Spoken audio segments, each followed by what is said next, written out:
on commodities, emerging asset class. We have G. Chandrasekhar, who will be moderating the session. He is a commodity market specialist and an independent member of SEBI CDAC. We have Mr. Rishi Nathani. He is head business development and marketing from MCX. We're also joined by Mr. Vijay Kumar Venkatraman, MD and CEO NCDEX, and Ms. Vandana Bharti, who is the head commodity research SMC Global. May I request all the other panelists to switch on their videos, please?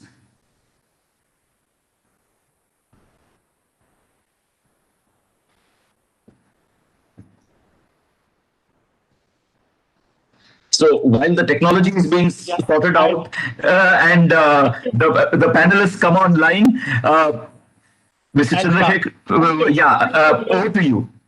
Thank you, Alok, for the warm introduction. It's such a delight for me to have been invited to moderate. I want to compliment the Brokers Forum of India. You've been doing an excellent work for the last so many years, and it's such a delight for me to be a part of this. I can see our friend Vijay Kumar online, and I'm sure Rishi and Vandana will join very soon. Because the topic of discussion, I have an elite panel to discuss this topic, which is commodities as an emerging asset class. Possibly some of the participants here may not be aware much about commodity market. Therefore, over the next 7 or 8 minutes, I'm going to talk about commodities and leave all the gyan to be given to the participants to our friends like Vijay Kumar. Now, let me start by talking about commodities. Commodities don't have any formal definition. We need to understand them by their characteristic nature, characteristic features. For commodities are goods of economic value. They are produced and traded in bulk, and often they are raw material for further processing. So commodities have been with us for centuries. When mankind started to learn agriculture and started barter system, actually the commodity markets came into operation. When man started to excavate metals, including gold, and started to exchange and trade, I think commodity market, therefore, have been with us not just for centuries, possibly millennia, but in the last 20 years, since the turn of the century, commodities have also become now an investment asset. Commodities are now treated as an asset class in the same league as equities and bonds, etc., etc. While equities are generally perceived as investment asset class and commodities are perceived as consumption asset class, as I said, over the last 20 years, because of various developments, commodities are also becoming now investors' delight. A lot of investment is actually flowing into a commodity derivative. Therefore, commodities today, as an asset class, commodities are in the same league as equities. Like you buy 100 shares of a company, or 1,000 shares of a company, you can buy a similar quantity, or say 100 grams of gold through any commodity exchange, or 10 tons of wheat or sugar or anything else through some commodity exchange. For why have they become popular?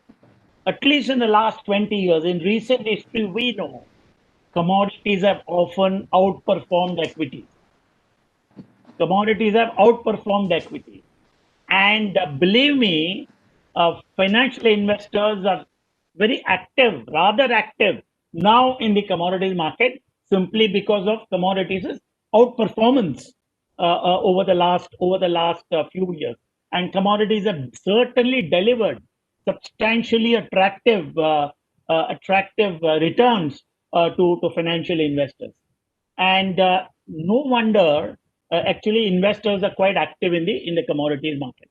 Now, if you were to ask for some examples, gold and crude oil are such two great examples of commodities that have often outperformed equity investment. But it is not just energy products and metals. Take agriculture, closer home in our own country.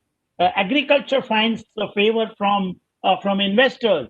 You know how Guargam market has performed, how castor market performs, how cotton performs for that matter. I think there is now gradually increasing investor interest in certainly in agriculture commodities.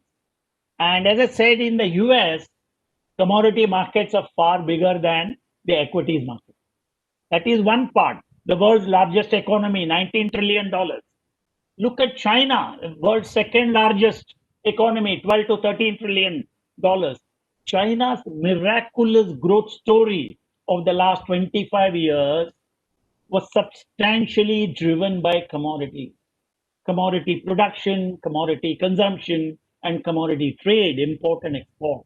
Therefore, commodities have substantially contributed to China's extraordinary growth story of the last 2 or 3 decades. Where are we? Where is India? Where do we stand? In my view, we are actually going the China way. China is, of course, streets away. League is in a very different orbit, in a very different league, but the direction that our country is taking is very clear. Our growth, India's growth over the next 20, 25, 30 years, I'm absolutely convinced is going to be substantially commodity driven and commodity intensive. We are already major producers of a number of commodities. We will continue to be major producers of commodities, major processors of commodities, major consumers of commodities, major exporters or major importers of commodities. We are already in this business, but I think the scale will very substantially expand over the next 20 years. And therefore,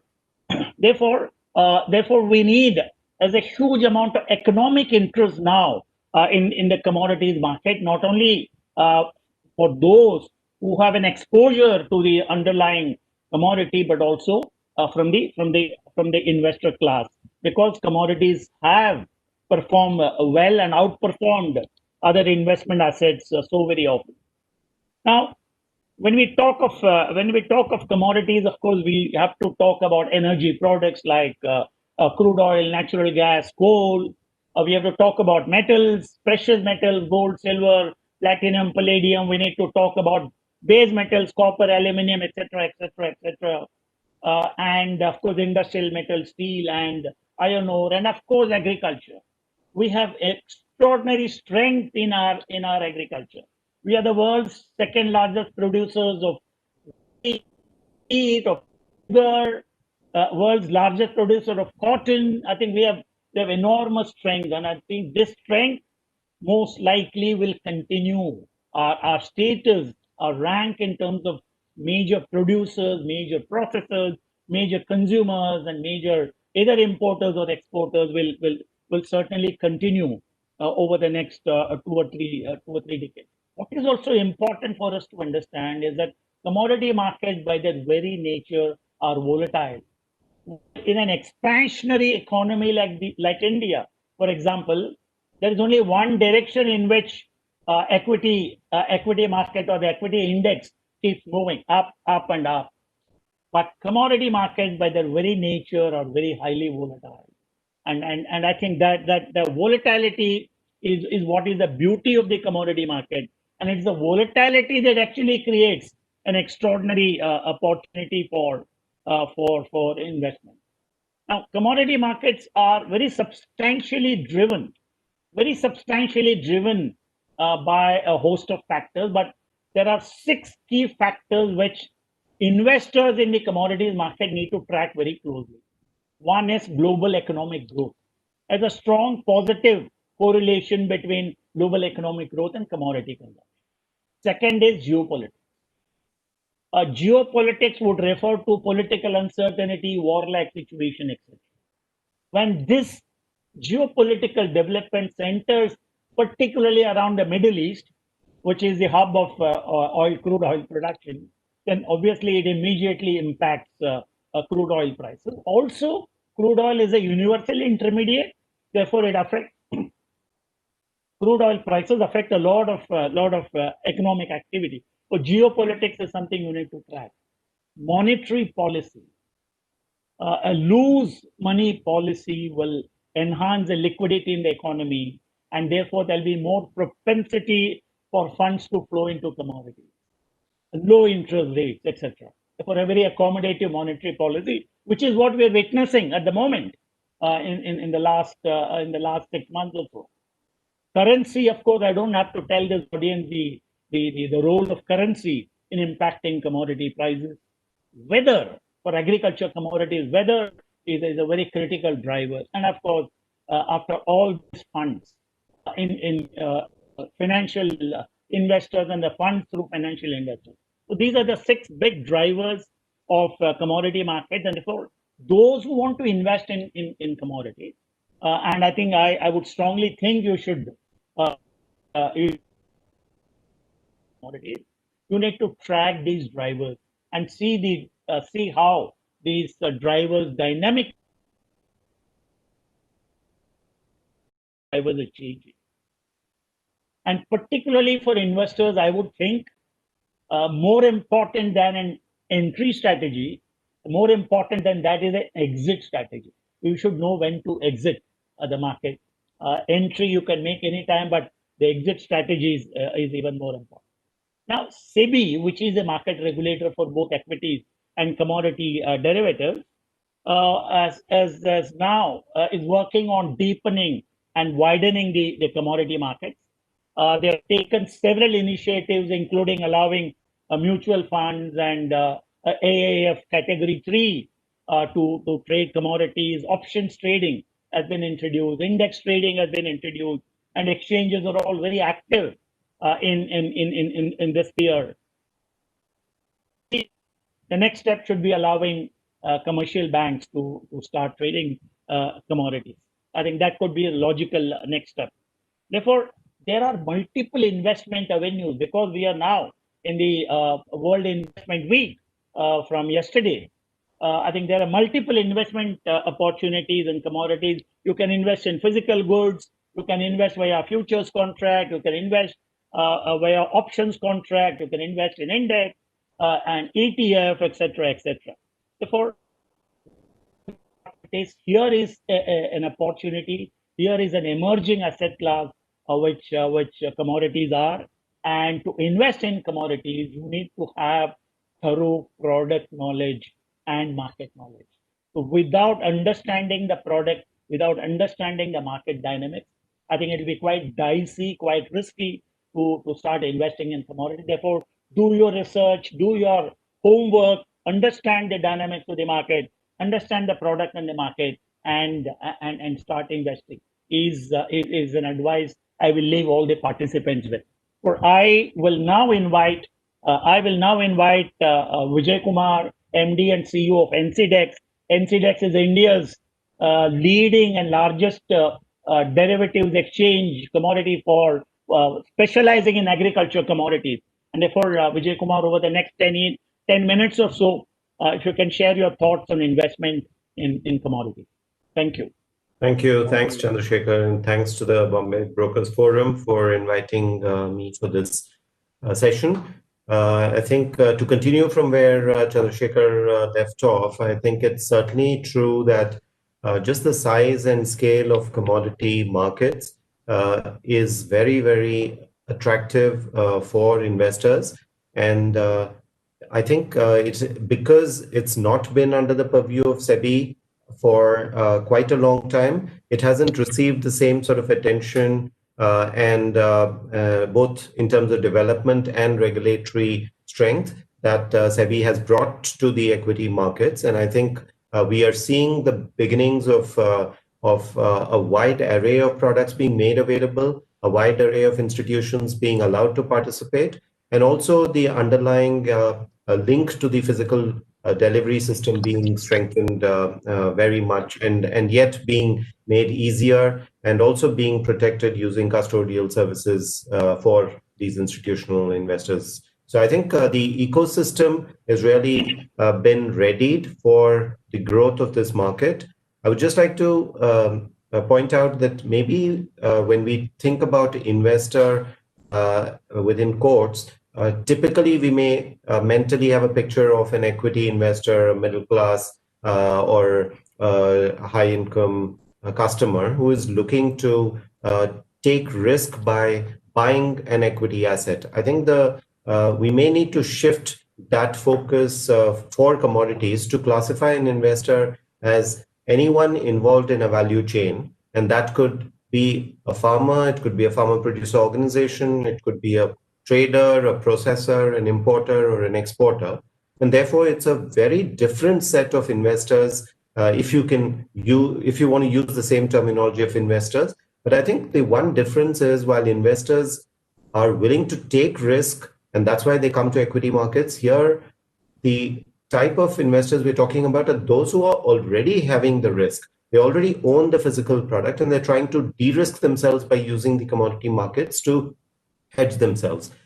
And that is, I think, a big difference. And I think the positive side of that difference is typically hedgers have long-term orientation. And it's not that they're just looking at an opportunity. Because they have a risk, they are always in a position to hedge on a regular basis. And I think this is what gives the size and scale of the commodity markets. Just as one example, India produces 100 million tons of wheat. This is like 2 lakh crores of crop.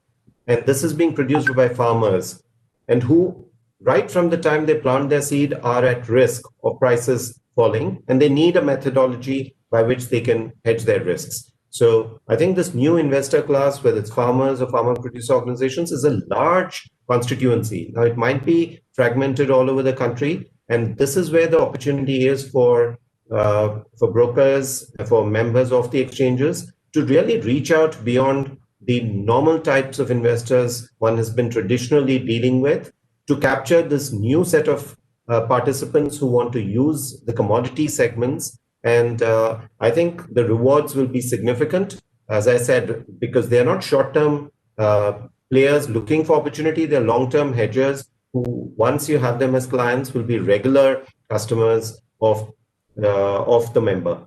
The second aspect that I'd like to sort of spend some time on is to just say that India's obviously large and possibly will have to find its own model. In the US, everything has been driven by largely institutional routes of funding. In China, we've seen large retail participation directly participate even in the commodity segment.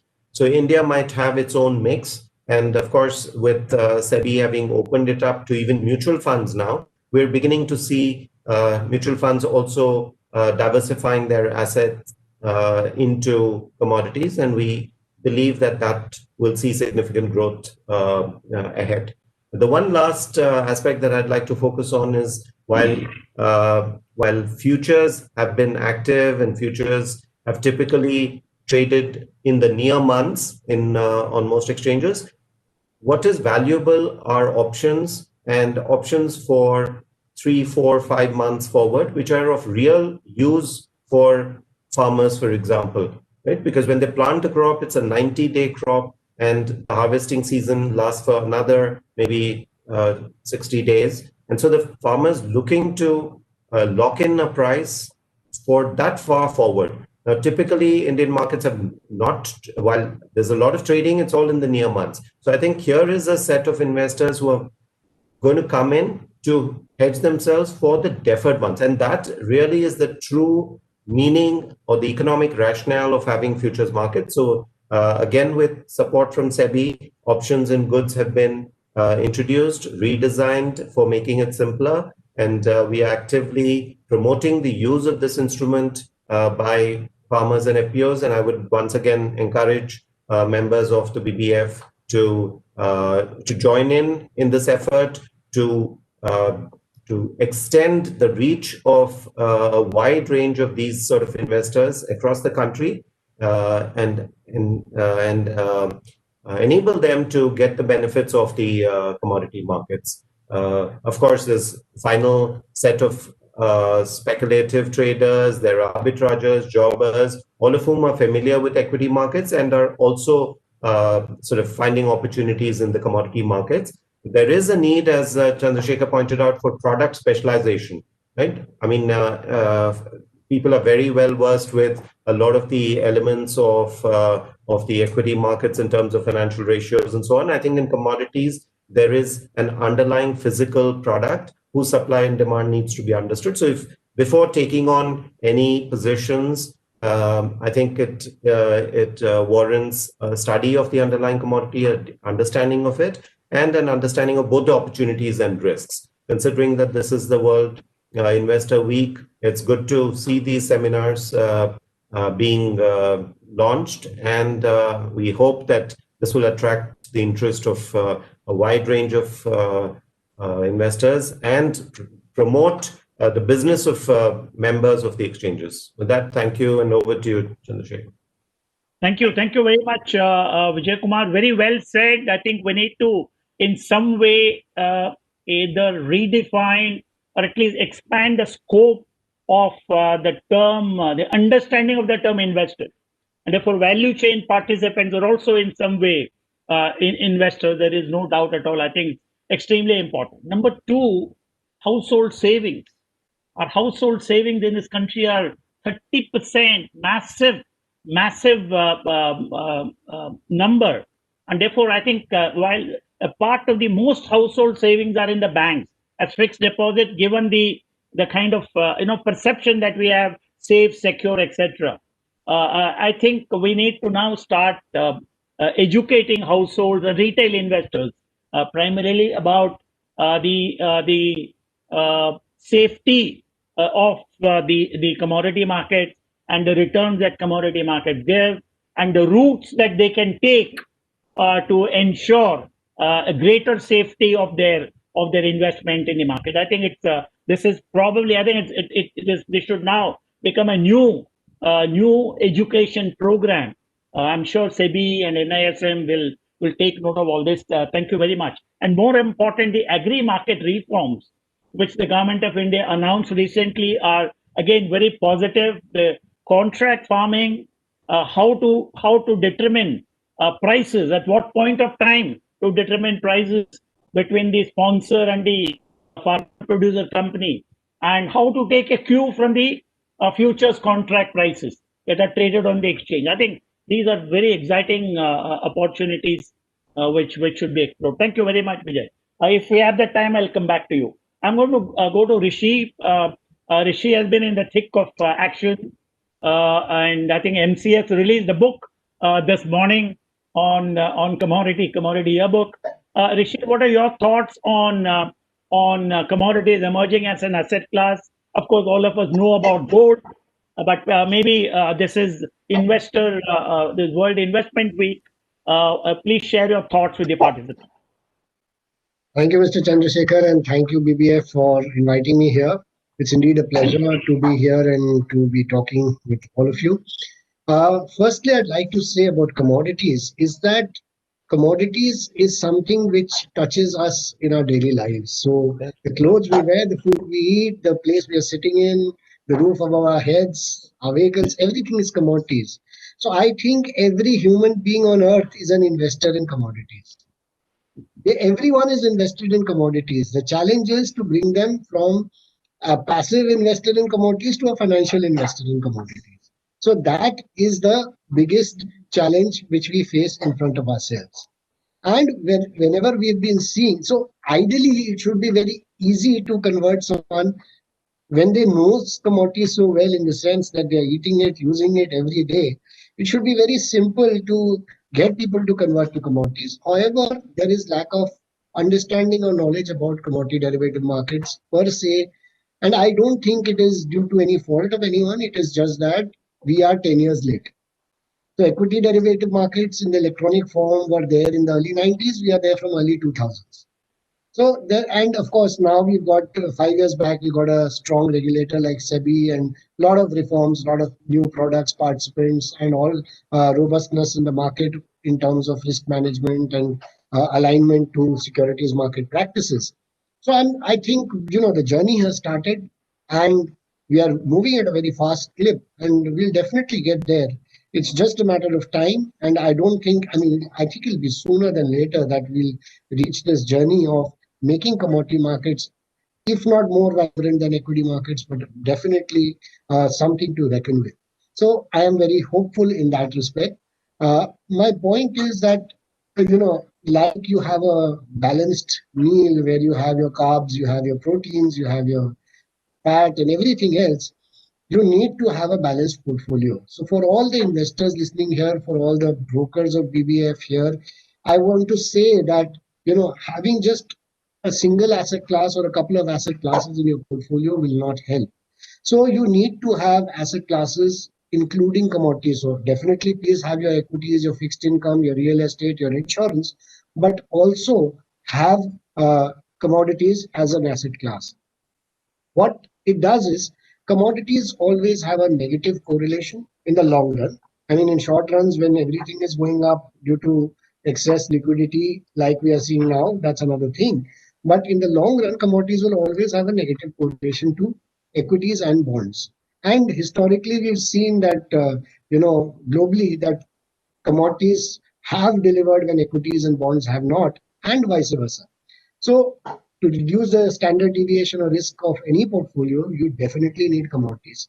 Now, people ask, why should I have 5% allocation to gold or 10% allocation to gold, or what should I do? The point is, it all depends on your risk profile and your time horizon. So, you would not self-medicate yourself, so please consult a financial advisor who will advise you properly. So, I would always tell that to every investor. Now, coming to another point about commodities is that commodities do very well in times of inflation. Because actually, what is inflation? It is rising cost of living, which includes commodities, right? So commodities will always act as a hedge against inflation. And it will also give you a natural forex hedge. So for example, especially internationally referenced commodities. So for example, gold. If the gold price internationally doesn't change, but the rupee depreciates against the dollar, you will see gold prices rising in India. So if I'm planning to send my children abroad or I'm planning to take a holiday abroad, I should have some of my investments in an internationally referenced commodity where I'm also getting some currency hedge. So in that sense, commodities have a lot of compelling reasons to be invested in. And I would definitely urge all the BBF members and the clients to definitely look at commodities. But I like to add a caveat, like Ramdevji was also telling earlier when we heard the fag end of his discussion, that learn first. So please do your homework. Please understand what you're getting into before you get into. So investigate, then invest, not vice versa. That is what I would try to tell people. Now, in terms of commodity markets, especially on from an MCX perspective, SEBI has allowed a lot of products and participants into the markets in the last couple of years, 3 years in fact. And we saw category 3 AIFs coming in, PMA, portfolio management services, and mutual funds. And we've already seen a couple of mutual funds launch their schemes and participating in the commodity markets. Early days yet, but I am very, very optimistic about increasing institutional participation. And it is ideal for a small investor with a small ticket size and someone who may not understand the commodity markets very well or may not have the time to do their own research. So you can come to the institutional route. If you have the expertise or the knowledge, or if you like to gain the expertise or knowledge, please come directly. So it adds another avenue for you. Now, in terms of when I said people are invested in commodities, but they don't realize it, it also goes for corporates. I mean, they have such huge exposure to commodities. Now, a jewelry company, what is its business? Its business is to get the making charges. Its business is not to gain or lose from the price of gold going up and down. Now, if a jewelry company hedges all its gold and unhedges when it sells the jewelry, so it hedges when it buys the gold and unhedges when it sells the jewelry, ideally you are in a very robust business model. So a lot of latent hedging is required in these markets, but it has not come as yet. SEBI has tried through the LODR and everything to get these people to hedge. I would also encourage brokers to reach out to their corporate clients and tell them that hedging is of paramount importance, and banks could benefit a lot if they were, I'm sure they'll be allowed in the future, and also insurance companies. So they could also benefit a lot from these NPAs and stuff. And maybe banks could give a concessional rate of interest to corporates who have robust and sound hedging practices. So, all in all, we believe that especially after all the commodity contracts in base metals and bullion becoming deliverable, it is ideal for hedgers, it is ideal for investors. And, going forward, I believe many more products and participants will come into these markets, and these markets will grow from strength to strength. Thank you so much. Thank you, Rishi. Very well said. Thanks for sharing your thought. I now recall probably more than 20 years ago when we started to talk about commodity derivatives market, futures market, hedging, etc. I often used to state that hedging is not speculation. So those days, 20 years ago, the mindset was slightly different. They all thought hedging was speculation. Hedging is not speculation. Not hedging is speculation. If you don't hedge, you're actually speculating on the market and on prices. Therefore, hedging is extraordinarily important. There's no doubt at all. Thank you very much. I'll now go to our charming Vandana Bharti. You can see her often on television shows. Vandana, you're a person from brokerage firm SMC Global. What are your thoughts on commodities emerging as an asset class? Particularly, tell the viewers, how do you want to leverage your position as an intermediary or as an investment advisor to ensure that commodities gain more and more in acceptance among the investing community? Please, the floor is yours. Yeah, thank you, sir. And I would like to thank BBF for giving me this opportunity. I would like to continue the beautiful sequence, the beautiful discussion, and what we have seen that the Indian economy is going through a transition phase with many reforms are coming, and now the government is very aggressive about the exports of many commodities. And now government is trying to take the center stage in the world. And simultaneously, our future exchange, they are equipped with the beautiful and strong products. So it is a kind of phase where we may see the sea change in Indian economy as well as in the futures exchanges. So earlier, we had many limitations that we were urging to the FMC, then SEBI to launch the options and indices. Now we are equipped with these kind of products. And I'm working with the broking firm, and some queries we are now getting from the government agencies as well. Now they are very willing to hedge their products, because at the same time the government is very aggressive about the economy, but they are very protective about the consumers and the farmers. So like the procurement of agri products on MSP, and we know that MSP prices are going every year, it is increasing. So it is really very difficult for the government agencies to procure the product on MSP and selling it on the lesser price. So this is a kind of loss-making game for the government agencies. So this is a very a beautiful and solid platform for the government agencies to hedge their produce and on the futures exchanges and options and goods. I really want to appreciate this product, because this is the real product where farmers can get benefited, and with the help of FPOs, because we know that village level farmers, block level farmers, they are not well educated to directly trade into this options and futures. These are very sophisticated tools for them. But yes, with the help of FPOs, we know that this is going to be a wonderful product for this exchanges, and we are going to see a huge volume coming in this sectors. Now I'm connected with the booking platforms.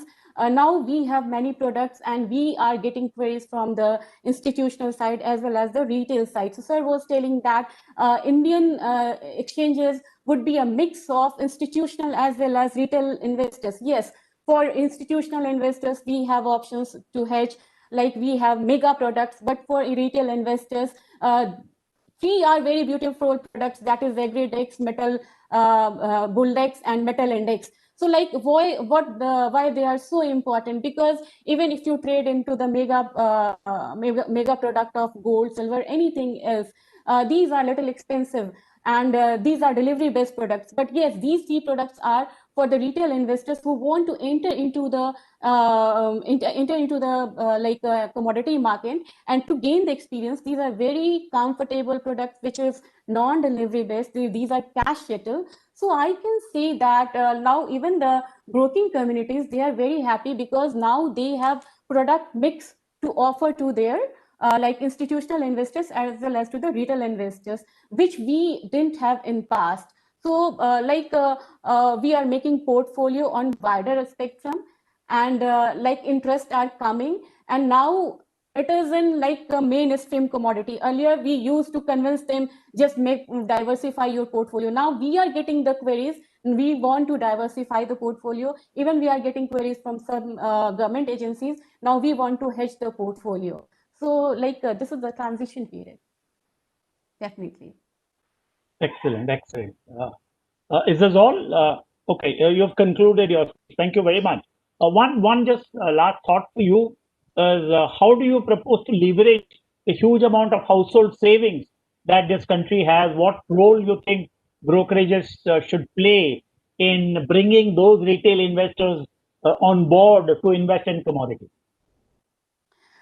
Yes, sir. I would like to start with the most convenient commodities that in which they are very comfortable, like gold. Like gold is a very comfortable product for the household, and like crude are little technical. In agri commodities, they are dealing day-to-day life. So like there are many options in which they can invest in gold, like the bond. Earlier, the bond was not so it was not so comfortable or not so attractive, but now it is modified and it is gaining it is gaining popularity day by day. So there are many options to invest in gold. So like from jewelry, they can switch towards ETF, they can switch towards futures, they can switch towards options, the bond and all. So they should start with one or two commodities to gain to gain the experience of leverage trading. Then they should explore the entire world of commodity market, because we have many options. And like they can as I said that they can start with the product in which they don't have the physical delivery, compulsory physical delivery, and when they get well versed, they can trade into this futures and take the advantage of this leverage trading. All right, thank you very much. I have a question I want to ask Vijay Kumar. I think you should tell the participants about the benefits and advantages of investing in index. You have Agri-Dex, for example. There is a certain reluctance for large institutional investors to come into agri-commodities in particular. I think we need to break that mindset. Maybe index trading, Agri-Dex of NCDEX could become the way forward. Can you explain why investors should actually look at Agri-Dex?